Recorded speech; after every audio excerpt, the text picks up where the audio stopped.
when you're a young sports phenom, people are willing to give you the patience because understandably, you're probably there for a reason. You probably established yourself as one of the best players in your sport among people in your grade. There are some people that make the professional leagues at a very, very young age, and people understand that while they're young, they're going to be the best. They're probably the best of their age group, so that's why they're getting there early. So, of course, you can give them some patience. Me personally, for me the cutoff age is about 24, 25. I'll get into that in a bit, but for right now, it's Monday, July 13th here in this quarantine.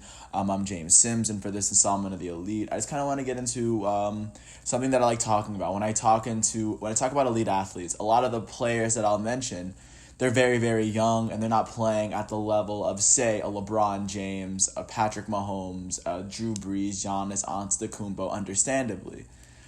And a lot of them is because they're incredibly young. I have some players in here that are teenagers. Very, very, very young players. I mean, Wander Franco's 19. What's his name? Imani Bates is 16. They're obviously not playing at the elite level of MLB caliber players right now. But, of course, because they're young, we understand that for their age group, they're incredibly elite. And once they get to the top, they will be there. But for me, you have to hit a certain point. To me, if you're a phenom and you haven't at least made yourself an all-star MVP candidate one time by the time you're about 24, I think at that point you're no longer on that track anymore. I think you level out a little before then. I would like to see you at least put up an elite performance if you're a young player, because necessarily I think the word flop or I think the word bust is pretty disrespectful, because a lot of these players, they are really, really good. They are solidifying starting roles on professional sports teams. Like, if you're the right fielder for the Baltimore Orioles, I don't care if it's the Baltimore Orioles, you're starting for an MLB, you're starting for a professional baseball team, which means you're good at the sport. For some people, some people have unrealistic expectations that they can't manage. Some people are touted as the next Ken Griffey Jr. when they're like 15 years old. That happens to a lot of people. And sometimes the eyes are on them because they are elite and they're expected to at least match those expectations. And it's the reality of sports that not everyone can be the most elite player in their sport. Like, because there's only a select few that do that. And I'm talking about in the very rare instances where people tend to label young players as elite, because they have that patience that there's eventually going to be a day where they become a top tier player.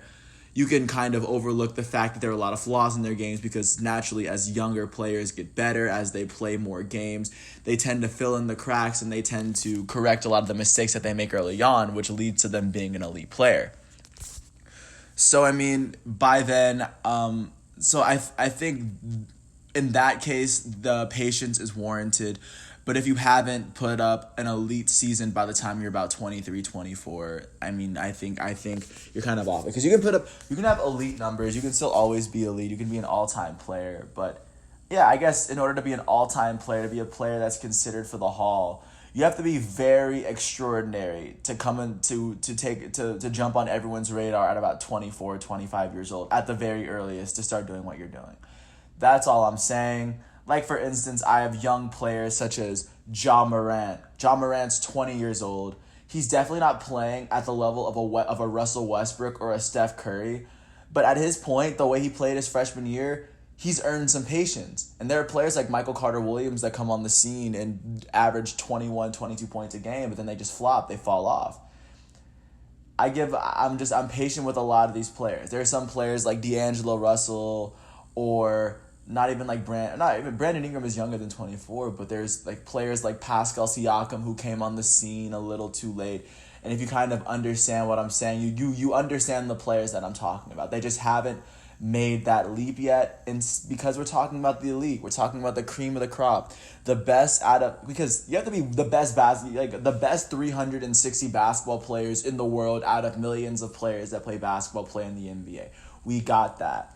But we're talking about the elite, that every team usually only has one of like game changers. To me, if you're not able to hit that level by 24, I think that's a good amount of time for the patience to run out in a certain phenom, to hit the certain level of, a Kawhi Leonard, even a Damian Lillard, a Paul George. Like that's the level you have to hit, and if you can't hit it early, like I'll lose my patience in you. You have to show me results before I actually have to believe in you again.